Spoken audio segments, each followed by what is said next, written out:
And of course, celebrations usually revolve around gatherings with family and friends. But yes, in the midst of this pandemic, it is going to look very different this year with smaller get-togethers confined to just your own household.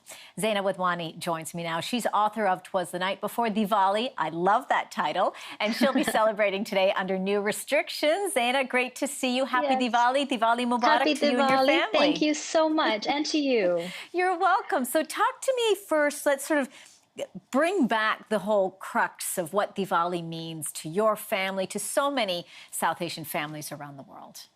You know, truly, it's a time for family gatherings. It's a time for lots of food. It's a time for celebration. And to your point earlier, really about celebrating good over evil, a really important theme. So like many other cultures who celebrate Eid and Christmas and Kwanzaa and Chinese New Year and Hanukkah, it's the same kind of idea. We're coming together with our families at a time of celebration. And when we talk about celebrating good over evil, let's celebrate getting rid of COVID and moving on in 2021. But, you know, we can all do this together.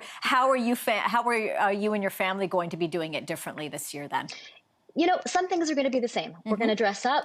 We're going to we're decorating our homes. The mithai is being made. The Indian sweets are being made in the house. We're going to have a feast.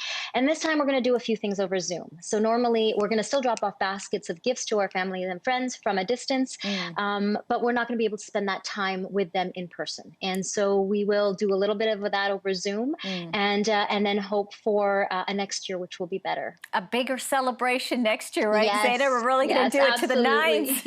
Yeah, we're going to do the same thing. We're going to, you know, dress up the house with lights and candles and enjoy with the family there. Zoom with the rest of my family, of course. I want to talk about your book. I love, as I mentioned, I love the title of it, Twas the Night Before Diwali. Talk to me about this book, because even during a time like this is a really great tool to have when you want to celebrate and remember. Absolutely. I mean, one of the things that we really want to do is bring our kids into this celebration. And writing a children's book about this little mithai monster, which is what the sort of main character of this book is, who comes to visit a family, unexpected surprise guest, and the mithai start disappearing, is a wonderful little tale and a take on a classic Christmas poem, right? Twas the Night Before Christmas. And so having your kids read that book to you as part of your celebrations, or any book about Diwali, is really about how do you get them involved, and this is a fun little tale. It is, and I love how the mithais are disappearing. And mithais, for those who don't know, are sweets, are Indian sweets that we love. Normally, I'd be bringing a ton into the newsroom, but you know, we'll have to wait on that because I didn't go out and get any. Before I let you go, as we are kind of in the midst of all of this, and you know, it's so important to keep our socializing down, just to keep within our households and whatnot. What is your message to South Asians? What would you tell them during this time? And to maybe to some new immigrants as well who might be celebrating Diwali for the first time here in Canada and having to do it under these restrictions? You know, I would say that, you know, the celebration and the core of the idea has not been lost. And yes, this is challenging. This is very difficult to be doing it without families and extended parties and the like.